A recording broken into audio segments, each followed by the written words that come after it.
Good morning. Well, here we are again.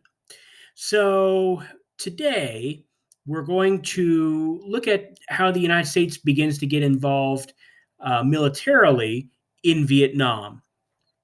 So, very quick, just to give you some background on what happened in Vietnam prior to the United States getting involved with ground troops. So, from the mid 1800s or so, Vietnam is a colony of France, and it's called French Indochina. And it's a colony of France from the mid 1800s to 1941. In 1941, Japan takes over Vietnam. Remember, Japan is in the process of building this Asian Pacific empire, and they take over Vietnam during World War II, and they kick the French out. After World War II, France gets Vietnam back from the French. But at this time, just as the French are taking back over in 1945, there is a leader up in North Vietnam, a guy by the name of Ho Chi Minh. Now, remember, we talked about Ho Chi Minh during World War I when he met with Woodrow Wilson at the Treaty of Versailles and told Woodrow Wilson, I would like to create a new country based on the United States. So I'd like to use the Declaration of Independence and the United States Constitution as a model for my country.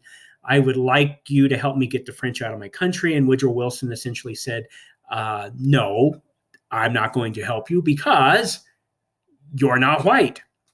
And so Ho Chi Minh is sad and he's depressed and he's worried.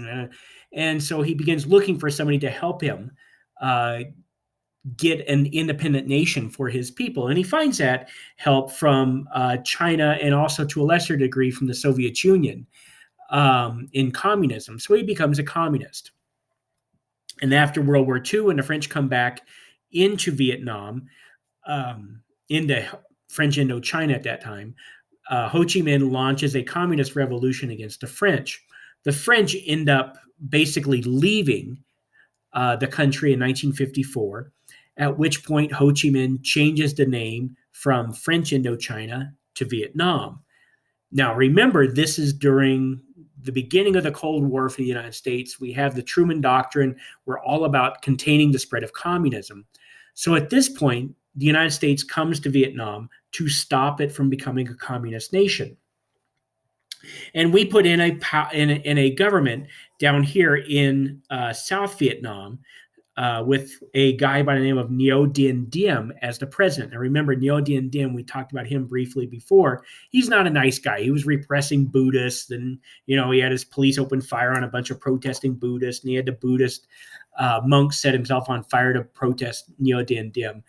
And the United States keeps him in power essentially because he's not a communist, but it becomes so unpopular that the United States actually works with the South Vietnamese army to kill Ngo Dinh Diem about 3 weeks before Kennedy is killed. During this time, the United States, we're not sending in ground troops, but we are sending in a lot of military advisors into South Vietnam to advise the South Vietnamese army how to fight, where to fight, when to fight against the communists. And the South Vietnamese army is just terrible. It's a terribly trained, it's a terribly equipped army. And we're really not getting anywhere at this time. So we keep sending in more advisors and we keep sending in more money. But the United States is very reluctant to send in ground troops, even though it's become apparent that if the United States wants to save Vietnam from becoming a communist nation, we'll probably have to send in ground troops. So that brings us to our story. Remember, the United States never goes to war without a reason, right? There's always something that happens that the United States can point to and say, this is why we're going to war. The United States just doesn't all of a sudden decide to declare war. So something's got to happen. There's got to be some event that causes the United States to take military action. And that military action happens on August 2nd, 1964, right up here in the Gulf of Tonkin. There's a U.S. naval ship up there, the USS Maddox. and it's attacked by North Vietnamese forces up here in the Gulf of Tonkin.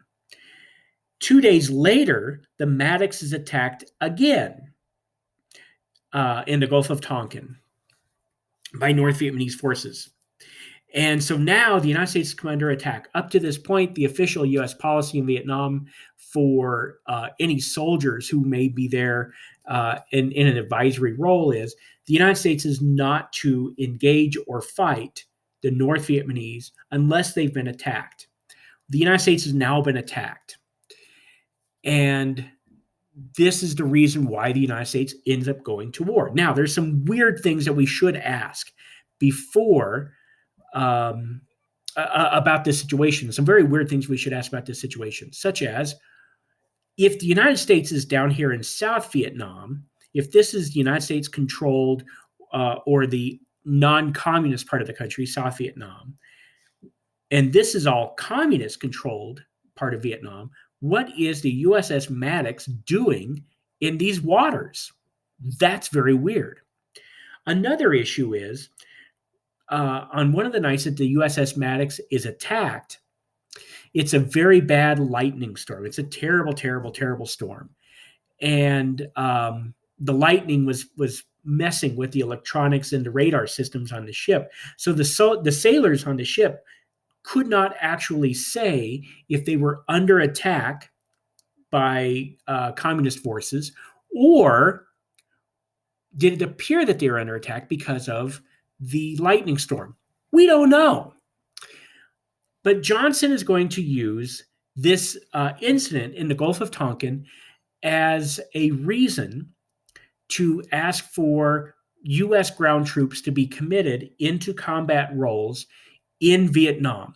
Johnson's going to go before Congress, and he's going to say the United States has now entered a point in Vietnam where we cannot, for the safety and the lives of our soldiers in Vietnam, not be able to engage the enemy.